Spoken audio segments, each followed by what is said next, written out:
Hi friends, मैं आकांक्षा GK with आकांक्षा में आपका स्वागत करती हूँ। पटवारी महाअभ्यास में आर्थिक सर्वेक्षण 2023 से संबंधित महत्वपूर्ण 25 प्रश्न करवाने वाली हूँ।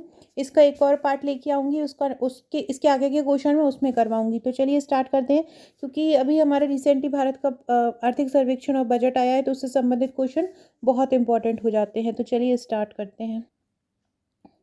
पहला क्वेश्चन है, भारत का पहला आर्थिक सर्वेक्षण किस वर्ष प्रस्तुत किया गया था? 1947 48 में, 48 49 में, 49 50 में या 1950 51 में? तो इसका जो भारत का पहला आर्थिक सर्वेक्षण प्रस्तुत किया गया था वो 1950 51 में किया गया था। कब किया गया था? 1950 51 में भारत का पहला आर्थिक बजट प्रस्तुत किया गया था। ये क्वेश्चन बहुत ज़्यादा इंपॉर्टेंट है आपका। और ये जो जितने भी क्वेश्चन करा रही हूँ ना, ये बहुत ही ज़्यादा इंपॉर्टेंट है, बहुत से ज़्यादा। मैं वैसे भी वही वीडियो लेके आती हूँ जो जो क्वेश्चन बहुत इंपॉर्टेंट होते हैं।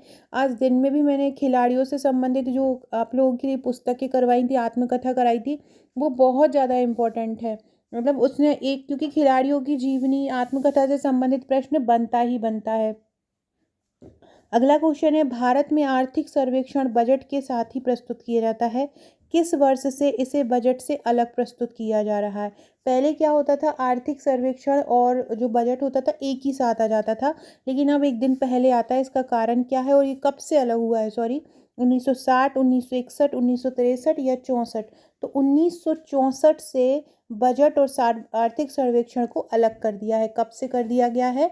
1964 से। याद रखिएगा, 1964 से बजट और आर्थिक सर्वेक्षण को अलग कर दिया है। कब से? 1964 से। अगला है, आर्थिक सर्वेक्षण 2022-23 के अनुसार वित्तीय वर्ष में जीडीपी की विकास दर कितनी रहेगी? बहुत ही ज़्यादा इम्पोर्टेंट है, क्योंकि जीडीपी तो आपको पता होना चाहिए, पहले ही अनुमान कर लिया था, कर लेते हैं आगे आने वाले के लिए। तो आर्थिक सर्वेक्षण 2022-23 के अनुसार जीडीपी कितनी रहेगी भारत की? 6 से 6.8, 5 से 6, 7 से 7.6 या इनमें से कोई नहीं। तो आर्थिक सर्वेक्षण के अनुसार भारत की जो जीडीपी रहेगी वो 6 से 6.8% रहेगी। कितनी रहेगी? 6 से 6.8। फ्रेंड्स, आज मैंने एक वीडियो बनाया था शाम को, उसमें मैंने बताया था कि आईएमएफ ने कितनी जीडीपी बताई है और वर्ल्ड बैंक के अनुसार कितनी जीडीपी है। तो वो भी आपको याद रखना है। वर्ल्ड बैंक ने कितनी बताई और फिर मतलब विश्व बैंक ने कितनी बताई, आईएमएफ ने कितनी बताई, और अब आर्थिक सर्वेक्षण के अनुसार कितनी हो रही है। तो तीनों की ही आपको जीडीपी याद रखना है। तो इसके अनुसार कितनी है? आर्थिक सर्वेक्षण के अनुसार जीडीपी कितनी है? 6 से 6.8% है। अगला क्वेश्चन है, आर्थिक सर्वेक्षण के अनुसार भारत विश्व का दूसरा सबसे बड़ा टीकाकरण अभियान चलाने वाला देश है। भारत विश्व का दूसरा, मतलब भारत ने विश्व का दूसरा जो टीकाकरण अभियान अलग अलग देशों में चल रहे हैं, उसमें भारत दूसरे नंबर पर है। जिसने कितने बिलियन वैक्सीन की खुराक का उपयोग किया है? अभी तक कितने बिलियन की खुराक पिला दी है? 1 बिलियन से अधिक, 2 बिलियन से अधिक, 3 बिलियन से अधिक या उपरोक्त में से कोई नहीं? तो इसका आंसर है 2 बिलियन से अधिक। टीकाकरण अभियान में भारत दूसरे नंबर पर है और लगभग 2 बिलियन से अधिक जो है, लगभग 2 बिलियन से अधिक खुराक दी जा चुकी है। तो इसका आंसर क्या हो जाएगा? 2 बिलियन से अधिक। अगला है, आपातकालीन क्रेडिट लिंक्ड गारंटी योजना, जिसको ईसीजीएस बोलते हैं, द्वारा किन उद्योगों को आय संबंधी समस्याओं में कमी आई है? सूक्ष्म उद्योग, लघु उद्योग, मध्यम उद्योग या सभी? तो इसका आंसर हो जाएगा सभी। इन सभी को ही कमी आई, मतलब समस्या आई है, समस्याओं में कमी आई है, सॉरी। आपातकालीन क्रेडिट लिंक्ड गारंटी योजना, मतलब आपातकालीन में आपको जो क्रेडिट मिलेगा उसके कारण इन सभी उद्योगों की समस्याओं में कमी आई है। अगला है, वित्त वर्ष 2023 में स्वास्थ्य के क्षेत्र में सरकार का बजट जीडीपी का कितने प्रतिशत रहा? स्वास्थ्य के क्षेत्र में जो बजट रहा है वो जीडीपी का कितना प्रतिशत रहा है? सरकार का बजट जीडीपी का कितने प्रतिशत रहा? 1.6%, 2.1%, 1.9% या 2.5%? तो इसका आंसर है 2.1%। कितना रहा है? 2.1% रहा है। किसमें? स्वास्थ्य क्षेत्र में। आर्थिक सर्वेक्षण 2022-23 के अनुसार वर्ष 2022-23 में कितने करोड़ लोग आयुष्मान भारत योजना से लाभान्वित हुए हैं? 22 करोड़, 26 करोड़, 28 करोड़ या 30 करोड़? तो लाभान्वित कितने हुए हैं आयुष्मान योजना से? 22 करोड़ लोग। आयुष्मान योजना से कितने लोग लाभान्वित हुए? 22 करोड़। फ्रेंड्स, कमेंट बॉक्स में बताइएगा कि आयुष्मान योजना को कब आरंभ किया गया, और कमेंट जरूर किया कीजिए। कमेंट से ही मैं आपको पहचान पाती हूँ, जैसा कि मैं हर वीडियो में बताती हूँ कि कमेंट ही एक ऐसा माध्यम है जिसके द्वारा मुझे पता चलता है कि कौन कौन मेरे वीडियोस देख रहे हैं, किसको मेरे वीडियोस अच्छे लगते हैं। तो कमेंट जरूर किया कीजिए, आपको वीडियो कैसा लगता है या आप किस सब्जेक्ट पे वीडियो चाहते हैं, कोई भी आप कमेंट कर सकते हैं। और बहुत मेहनत से मैं आपके लिए वीडियो लेके आती हूँ, अलग अलग ऐसे ऐसे टॉपिक लाती हूँ जो बहुत ज़्यादा इम्पोर्टेंट हैं और जो एग्ज़ाम में आना ही है, वो टू द पॉइंट लाती हूँ, हर कुछ वीडियो में लेके नहीं आती हूँ। और ये वाला जो टॉपिक है ये तो बहुत ही ज़्यादा इम्पोर्टेंट है। तो मुझे बताइएगा कि जो आयुष्मान योजना से हमारे यहाँ से 22 करोड़ लोग लाभान्वित हुए हैं भारत से, तो आयुष्मान योजना आरंभ कब हुई थी? स्वास्थ्य के लिए ये योजना है, कब आरंभ हुई थी? अगला है, संयुक्त राष्ट्र बहुआयामी गरीबी सूचकांक के अनुसार वर्ष 2005-6 और 2019-21 के बीच भारत में कितने लोग गरीबी रेखा से बाहर आ चुके हैं? मतलब पहले जितने लोग थे गरीबी रेखा में 2005-6 में थे, उससे अब तक 21 तक कितने लोग गरीबी रेखा से बाहर आ चुके हैं? क्वेश्चन है 35 करोड़, 41 करोड़, 45 करोड़ या 50 करोड़? तो इसका आंसर है 41 करोड़। 41 करोड़ लोग गरीबी रेखा मतलब बीपीएल से बाहर आ चुके हैं। ये लोग अब बीपीएल नहीं रहे हैं, गरीब नहीं रहे हैं। तो इसका आंसर कितना हो जाएगा? 41 करोड़ हो जाएगा। आर्थिक सर्वेक्षण के अनुसार वर्ष 2020-21 में बेरोजगारी दर कितने प्रतिशत हो गई है?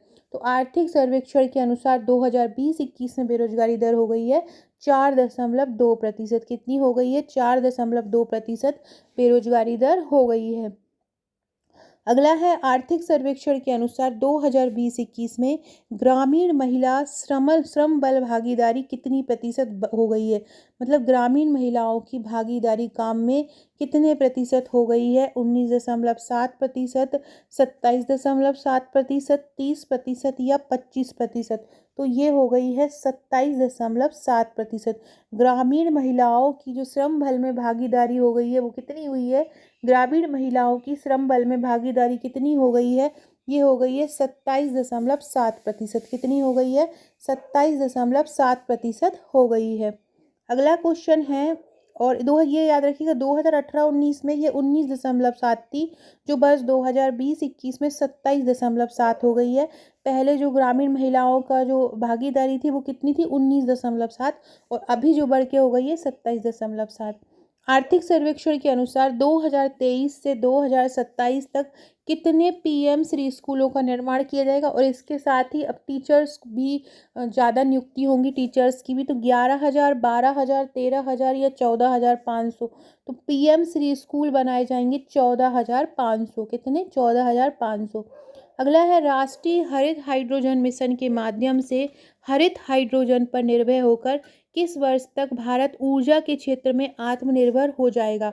2047, 45, 2050 या 2060? तो 2047 तक भारत ऊर्जा के क्षेत्र में, सौर ऊर्जा के क्षेत्र में, हरित ऊर्जा के क्षेत्र में आत्मनिर्भर हो जाएगा। किसमें? हरित ऊर्जा के क्षेत्र में। कब तक हो जाएगा? 2047 तक।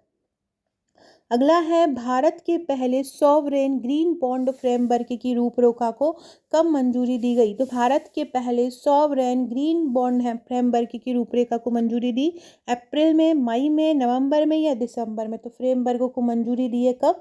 नवंबर में मंजूरी दी है। सॉवरेन ग्रीन बॉन्ड फ्रेमवर्क की रूपरेखा को कब मंजूरी दी है? नवंबर 2022 में दी है। अगला क्वेश्चन है, सर्वेक्षण के अनुसार अक्टूबर 2022 तक राष्ट्रीय सौर मिशन के तहत एक प्रमुख मीट्रिक स्थापित सौर ऊर्जा क्षमता कितनी थी? तो अक्टूबर 2022 तक राष्ट्रीय सौर मिशन के अनुसार जो कुल सौर ऊर्जा क्षमता थी मैट्रिक में, वो कितनी थी? 61.6 गीगावाट थी। कितनी थी? 61.6 गीगावाट थी। अगला है, आर्थिक सर्वेक्षण के अनुसार भारत में पिछले 6 वर्षों में कृषि की औसत वृद्धि दर कितने प्रतिशत रही है? कृषि की औसत वृद्धि दर कितनी रही है? 2.3%, 3.6, 4.6 या 5%? तो ये कितनी रही है? आर्थिक सर्वेक्षण के अनुसार पिछले वर्षों में, तो कितनी रही है? 4.6% रही है। कितनी रही है? 4.6%। अगला क्वेश्चन है आर्थिक सर्वेक्षण के, अच्छा ये हो गया है ना। अगला है भारत कृषि उत्पादों के सकल निर्यातक के रूप में उभरा है, मतलब जो कृषि उत्पाद हैं उनको पूरा का पूरा निर्यात कर रहा है। वर्ष 2021-22 में कृषि निर्यात कितने बिलियन अमेरिकी डॉलर रहा? 50.2 50.2 बिलियन अमेरिकी डॉलर रहा कृषि उत्पाद, क्योंकि भारत कृषि उत्पादों के ही सकल निर्यात में उभरा है। और 2021-22 में कृषि निर्यात कितना रहा है? 50.2 बिलियन अमेरिकी डॉलर।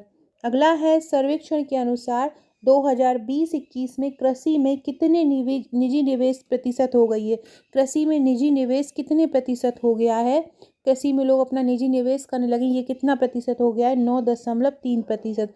सर्वेक्षण के अनुसार वर्ष 2020-21 में कृषि में निजी निवेश कितना प्रतिशत हो गया है? 9.3% हो गया है। अगला है वर्तमान में न्यूनतम आधार कीमतें एमएसपी, जो कि सभी अनिवार्य फसलों के लिए घोषित की जाती हैं, अखिल भारतीय औसत उत्पादन का कितना गुना है? अखिल भारतीय औसत उत्पादन का है ये 1.5 गुना। कितना गुना है? 1.5 गुना है। फ्रेंड्स, मैराथन जो है वो कल दिन में अपलोड हो जाएगी। विज्ञान का जो मैराथन मैं पटवारी के लिए जा रही हूँ, वो विज्ञान के 1000 प्रश्न आपने मैराथन कर लिए तो आपको फिर विज्ञान नहीं पढ़ना है, सभी उसमें पूरे विज्ञान के टॉपिक जो है उसमें कवर रहेंगे, तो आपको विज्ञान वही पढ़ना है। ऐसे ही कंप्यूटर के भी 1000 प्रश्नों की मैराथन लाऊंगी, तो उसमें आपके कंप्यूटर के सभी टॉपिक कवर हो जाएंगे। अगला क्वेश्चन है आर्थिक सर्वेक्षण के अनुसार औद्योगिक क्षेत्र 2022-23 की पहली छमाही के दौरान सकल मूल्यवर्धन जीवीए में कितनी प्रतिशत वृद्धि हुई? 3.7, 4.8, 5% या 6%? तो ये हुई है 3.7%। आर्थिक सर्वेक्षण के अनुसार औद्योगिक क्षेत्र में 2022-23 की पहली छमाही में जो सकल मूल्यवर्धन है जीवीए कितना रहा है? 3.7% रहा है। आर्थिक सर्वेक्षण के अनुसार मोबाइल फोन में निर्माण में भारत का विश्व में कौन सा स्थान है? दूसरा स्थान है। कौन सा है? मोबाइल फोन के निर्माण में भारत का स्थान कौन सा है? मोबाइल फोन के निर्माण में भारत का स्थान दूसरा है। फ्रेंड्स, अगला क्वेश्चन पढ़ने से पहले, अब पटवारी की तैयारी कर रहे हैं तो आप हमारी पटवारी की ई बुक ले सकते हैं। इसमें 1463 प्लस एमसीक्यू को कवर किया गया है, जिसकी प्राइस 90 रुपये है। और ये बहुत शानदार एमसीक्यू है जिसमें प्रबंधन के सभी टॉपिक कवर हैं, तो आप इसको लेके पढ़ सकते हैं। बड़े बड़े फॉन्ट हैं इसमें। इसके अलावा ये करंट अफेयर्स की प्रश्नोत्तरी, इसमें 1463 प्लस एमसीक्यू है। और इसकी आप प्रिंट निकाल कर 90 या 100 पेज की पीडीएफ इसकी आप प्रिंट निकाल के आसानी से पढ़ सकते हैं। उससे क्या होगा कि आप घर बैठ के आराम से इस करंट अफेयर्स के वस्तुनिष्ठ की प्रैक्टिस कर सकते हैं। ये एमपी का करंट अफेयर्स है, उसकी वार्षिकी है जनवरी 22 से दिसंबर 22 तक, 2000 वन लाइनर है। तो अगर आप ये लेना चाहते हैं तो ये भी ले सकते हैं। ये एमपीपीएससी प्रीलिम्स के नोट्स हैं। इसमें आपको यूनिट वाइज 11 बुकलेट मिलती हैं, 10 यूनिट की, साथ में एक करंट की। बहुत ही शानदार ये तैयार की गए, बहुत ही शानदार तरीके से ये नोट्स तैयार किए गए हैं। और एमपीपीएससी के लिए ये बिल्कुल रामबाण नोट्स हैं, बहुत ही सरल भाषा में टू द पॉइंट ये कवर किए गए हैं। इनका प्राइस है 2599। और सबसे मेन बात, इसके साथ मिलने वाला एक व्हाट्सएप का ग्रुप। इस व्हाट्सएप के ग्रुप में आपकी तैयारी कराई जाएगी, यहाँ महत्वपूर्ण क्वेश्चन दिए जाएंगे। और मतलब एग्ज़ाम तक आपको ये ग्रुप जो है एक ऑनलाइन कोचिंग का काम करेगा, जहाँ पर आपकी तैयारी कराई जाएगी। तो अगर आप ये लेना चाहते हैं तो आप मुझे व्हाट्सएप कर सकते हैं। हम अपना अगर क्वेश्चन देखते हैं।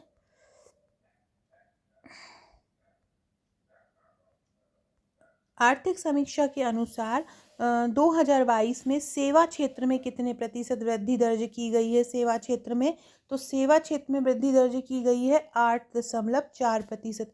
2022 में सेवा क्षेत्र में कितने प्रतिशत वृद्धि दर्ज की गई है? 8.4% की गई है। विश्व वाणिज्यिक सेवाओं के निर्यात में भारत की हिस्सेदारी कितनी है? विश्व वाणिज्यिक सेवाओं निर्यात में भारत की हिस्सेदारी है 4%। वाणिज्यिक सेवाओं में, विश्व की वाणिज्यिक सेवाओं में उसमें भारत की भी कोई हिस्सेदारी है तो कितनी है? भारत की हिस्सेदारी है 4%। कितनी है? भारत की हिस्सेदारी 4% है। फ्रेंड्स, इंस्टा पर भी आप मुझे फॉलो कर लीजिएगा। डिस्क्रिप्शन बॉक्स से व्हाट्सएप, टेलीग्राम, फेसबुक, ट्विटर से जुड़ जाइएगा। और इंस्टा पे आप मुझे AKANKSHA1957 पर फॉलो कर सकते हैं। ये मेरी आईडी आकांक्षा 1957। आप मुझे फॉलो करके मुझे मैसेज भी कीजिएगा हाय करके इंस्टा पे। और इसके अलावा डिस्क्रिप्शन बॉक्स से व्हाट्सएप, टेलीग्राम, फेसबुक, ट्विटर से भी आप जुड़ जाइएगा। वहाँ भी आपको महत्वपूर्ण अपडेट मिलता रहेगा। साथ में आपका नंबर मेरे पास व्हाट्सएप पर सेव करा दीजिए 6260190944। स्टेटस के थ्रू भी आपको क्वेश्चन आंसर्स तैयार हो जाएंगे। अपना नाम और सेव इट करके मुझे भेज दीजिएगा। अगला है ये, इसमें आपने पढ़ा कि जो विश्व वाणिज्यिक सेवाओं के निर्यात में भारत की हिस्सेदारी कितनी हो गई है, 4%। अब क्या हो जाएगा 4% भागीदारी के साथ? भारत वर्ष 2021 में सीधे 10 सेवा निर्यात देशों में सम्मिलित हो गया है। मतलब जो 10 शुरुआत के देश हैं, जो टॉप देश हैं, जो सेवा प्रदान करते हैं, सर्विस देते हैं, उनमें भारत भी शामिल हो गया है। अगला है, भारत का ई कॉमर्स बाजार 2025 तक सालाना कितने प्रतिशत के दर से बढ़ने का अनुमान है? भारत का ई कॉमर्स बाजार 2025 तक तो कितना बढ़ेगा? ये 18%। भारत का जो ई कॉमर्स बाजार है वो 18% तक बढ़ जाएगा। कब तक? 2025 तक। याद रखिएगा, 2025 तक भारत का जो ई कॉमर्स व्यापार है वो कितना बढ़ जाएगा? वो 18% बढ़ जाएगा। अगला क्वेश्चन है, सर्वेक्षण के अनुसार विदेशी मुद्रा भंडार में विश्व में भारत का कौन सा स्थान है? विदेशी मुद्रा भंडार में विश्व में भारत का है 6वां स्थान। याद, ये बहुत ही ज़्यादा इम्पोर्टेंट है। विदेशी मुद्रा भंडार में भारत का स्थान कौन सा है? विदेशी मुद्रा भंडार में भारत का स्थान है 6वां। कौन सा स्थान है विदेशी मुद्रा भंडार में भारत का? 6वां स्थान है। अगला है, प्रसार भारती जो कि स्वायत्त सार्वजनिक सेवा प्रसारक है, कितनी भाषाओं में अपने कार्यक्रम संचालित कर रहा है? 20, 21, 22 या 23? तो ये कर रहा है 23 भाषाओं में। प्रसार भारती जो कि स्वायत्त सार्वजनिक सेवा प्रसारक है, कितने भाषाओं में अपने कार्यक्रम संचालित कर रहा है? 23 भाषाओं में कर रहा है। सो फ्रेंड्स, ये थे हमारे आज के 25 प्रश्न। इसके और 25 प्रश्न मैं नेक्स्ट वीडियो में कराऊंगी। वीडियो अच्छा लगे तो लाइक, शेयर, सब्सक्राइब जरूर कीजिएगा, शेयर कीजिएगा। Okay friends, thank you.